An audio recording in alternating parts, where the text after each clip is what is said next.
Hello there, welcome back to Jennie Designs with Paper. Thank you so much for stopping by my channel today. I'm working on an art journal page, so get comfy and let's get crafty. This is the September prompt card for the Mission Inspiration group. There are 8 steps and 5 words, and I will attempt to use all of the steps and only one of the words this time. I struggled with that. The first 3 steps are kind of an all-in-one, so watch what I do. The first thing I have done is grabbed a piece of, this is just mixed media paper, and I have a napkin. I went to my napkin stash and I found one that was mostly one color, and this is kind of a blue-violet color. I'm going to use half of this napkin as the base for my art journal page. I'm going to go ahead and use the water cutting method. I don't know if there's a real word for that. I'm just wetting the seam of the napkin with a wet paint brush, and it tears like a dream. It's way easier than cutting it and trying to get it straight and stuff.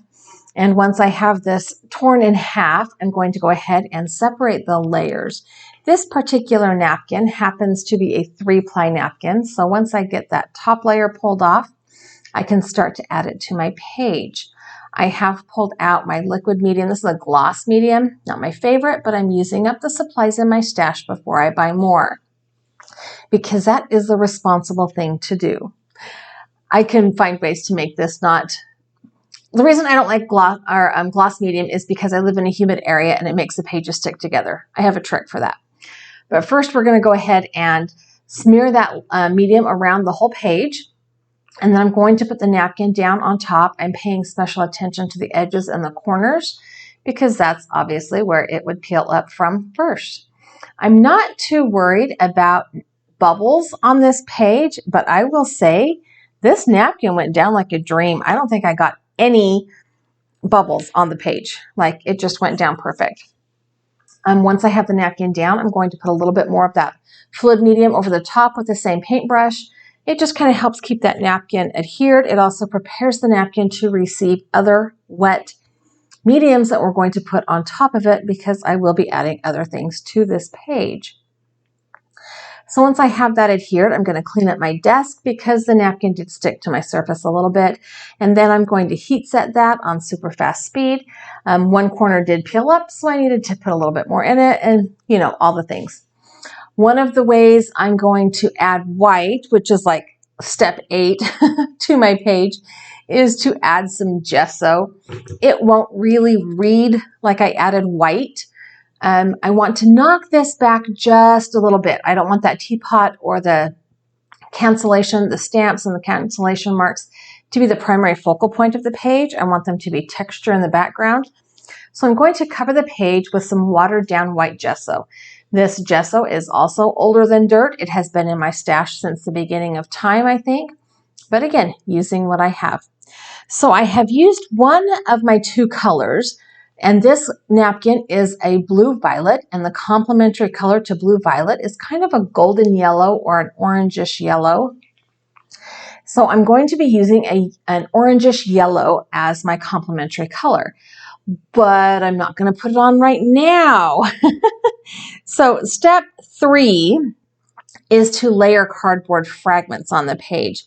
And I want to take these pieces of corrugated cardboard that I ripped off an Amazon box in my stash and paint them with this golden yellow, orangish yellow paint. So I can put them off to the side while I'm doing step 2 and let it dry. So I'm just rinsing out my paintbrush over there on this side. I tend to use one paintbrush through the whole project. And I suppose that that's bad, having both adhesive and paint on the same bristles. But this is my mixed media paintbrush. It is not a high quality watercolor brush. It is, heck, I think it might even be a Tim Holtz mixed media brush. I don't know. The bristles clean really nice.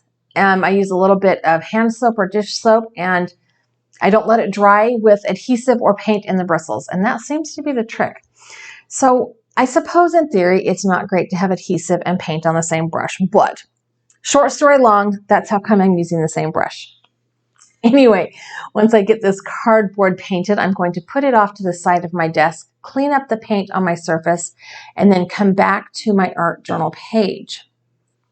Now, step 1 says only use 2 complementary colors. I kind of did that. And then step 2 is to add illegible or secret writing. Now, I didn't have anything secret I wanted to write down, so I sat here and just tried to write down words. Have you ever sat and just tried to think of random words? You know how hard that is? I wrote a couple of words down the bottom left. I added some words to the top right. I did, in a couple minutes, come back and add a few more, but I was just trying to get that scribble effect, and I could have just scribbled, I guess, but it said words, illegible words. And the words are completely unrelated to what I am doing. They're unrelated to each other. They're just words. But now that I have my illegible writing down, I'm going to layer some cardboard fragments onto my page. So I opted this time to go opposite my normal pattern and to use the top left and the bottom right corners of my page as the cross hatching or the layering section, the collage piece areas. And it was confusing to me. Normally, I would have something on the bottom left and the top right. Probably because in English we read left or right. I don't know. But I was doing something outside the norm. I wanted to follow a little bit of a different pattern. And it confused my brain for a minute. Like I forgot what I was doing. Totally forgot. This long piece, I don't know. Anyway, I'm just putting down the cardboard in a completely unplanned pattern. Completely unplanned. It just is what it is. I'm gluing it down with that liquid medium. I'm going to go back over it with the liquid medium. I don't think that this is going to make this cardboard too shiny or too sticky. Sorry if you can hear my clock. My office doors are open because nobody else is home but me. It is what it is. Okay, so I have my cardboard frame layers down, and I decided now to go back and add a few more words. Again, trying to think of random words was like, you can see me, I'm struggling. I'm like, words. All I could think of was literally the word words. I should have just wrote words all over the page. I don't know why I didn't do that. In hindsight, that is the most genius thing I could have done, was to just write the word over and over again.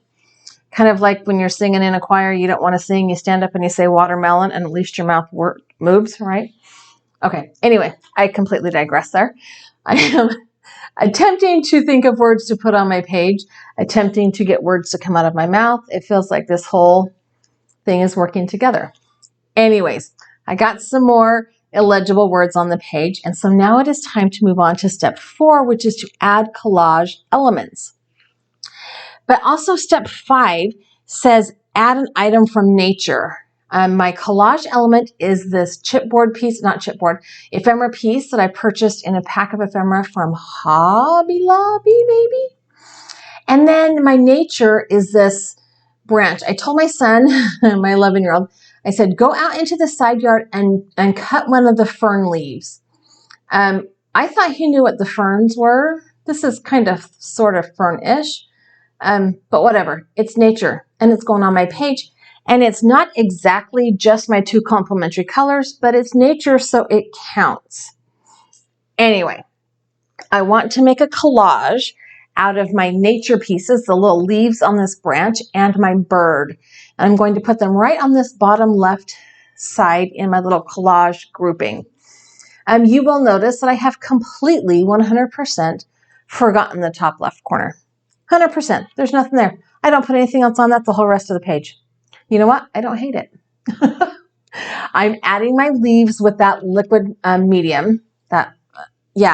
Just putting a big, huge clump of it down there on the bottom of that cardboard, putting my leaves on the page. I still want that cardboard to kind of poke through. I'm trimming up the stems at the bottom, and then I'm going to put my finger right on that chunk of glue and just hold it there for a couple minutes or seconds, probably really it was seconds, just until it grabs, till I feel like it starts to kind of hold things in place. And then I'm going to add some liquid medium to the back of this bird. Now, I chose this bird because it has that golden yellow and that purple or blue violet color that are my two complementary colors. My favorite complementary colors are green and red. But it's Christmas, right? You see green and red and my brain thinks Christmas. Blue and orange, not my favorite complementary colors. Sorry to all of you Boise fans and the Denver fans, don't love the blue and orange. But purple and yellow, my favorite complementary colors, except for maybe turquoise and coral. I don't know. I still like the blue and yellow, or the purple and yellow. So anyways, we have gone through our steps. We have complementary colors. We have illegible writing. We have cardboard fragments.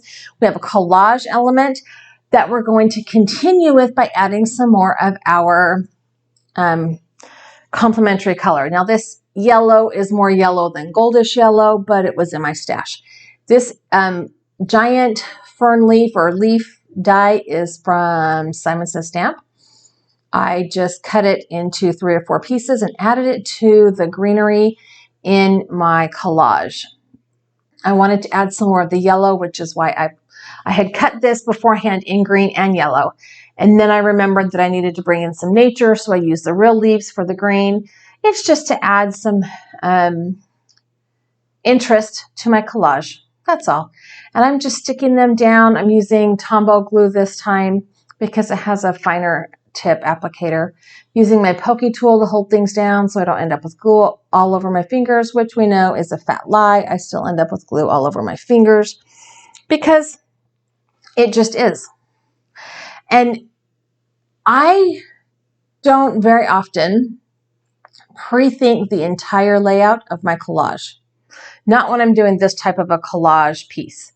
That one little branch looked weird with the leaves cut like that, so I just cut off one other leaf and I'm going to glue it on the top because it looks weird.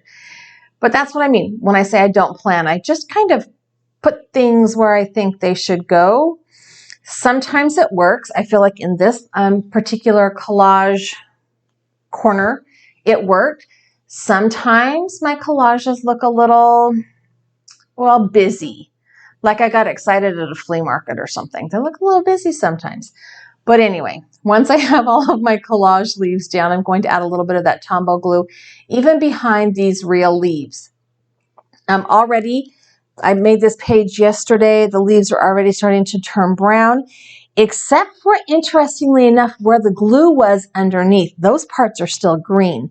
So I'm kind of curious as to how those leaves are going to look in the future. But we have our complementary colors, we have our secret writing, we have our cardboard fragments, we have our collage and our item from nature. And now it is time to make marks for the household item. I am using bubble wrap because I found a whole bunch of it in my drawer while I was looking at my napkin stash. I know, who knew that you couldn't find things if you didn't put them where you always put them? But you know, whatever. I have added a little bit of that goldish yellow paint to my work surface. I am going to kind of run that bubble wrap through the paint. And as I'm watching this, doing the voiceover, I realized why that bubble wrap was probably shoved down in there, because it's not the kind that I normally use for this. I have a piece of bubble wrap that is sticky on the back, so my fingers stick to it and it makes it easy to use. This is not that. That's probably why it was shoved down and hidden, but whatever. It still works. It's A household item, and it B, added more of that complementary color. So we're working. The next step down is to stamp text around your page. So I ordered a bunch of stuff from Hero Arts, and one of the things I ordered was this background texture stamp set. So I'm going to grab a blue violet archival ink. I think this is cobalt, and add some stamping. I inked up the whole stamp and then rubbed some of the pieces off with my finger because I don't want it to be just one solid chunk of text stamp. And I'm just stamping until no more ink will come off of that stamp. That's like all of the things except add white. Step 8 is to add white, or ingredient 8 is to add some white somewhere on your page. So I found a quote that used one of our words for inspiration, and that's the white part. It says the energy you put in is the energy you get back. So I printed that on my label maker with a white label, and there, including the gesso I put on in the beginning, are how I added white elements to my art journal page. And this label just keeps sticking to my fingernail. It was a day, y'all. It was a day. The bird, so going back to my card here, this uses the word energy. So we have all 8 of our ingredients kind of sort of in the order they were put on the card. The bird, ephemera, and the label maker, they're kind of shiny, and I don't like it. I've noticed in some of my other pages. So I am going back over them with this clear gesso. It will eventually dry completely clear. You will not see even the brush strokes really, but it will also take the shine out of that label. It will keep the label from peeling up, and it will help that bird kind of stick to the collage clump behind it. So all that is left is to add my recipe card to the back of my art journal page, punch holes, and sign my name. I know, right? It feels like it was a really fast video, but it kind of is average. So I don't know. I did tape my recipe card on the back. I've got my hole punch punched out. I'm going to go ahead. I'm going to sign my name along that right-hand side because that's the only place I have left to sign it.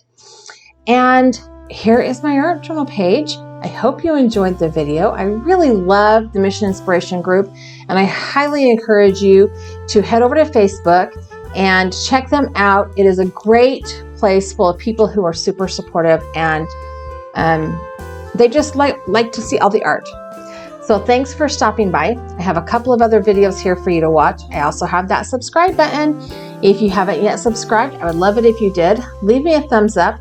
Leave me a comment down below. Tell me your favorite complementary colors, and have a really fabulous day.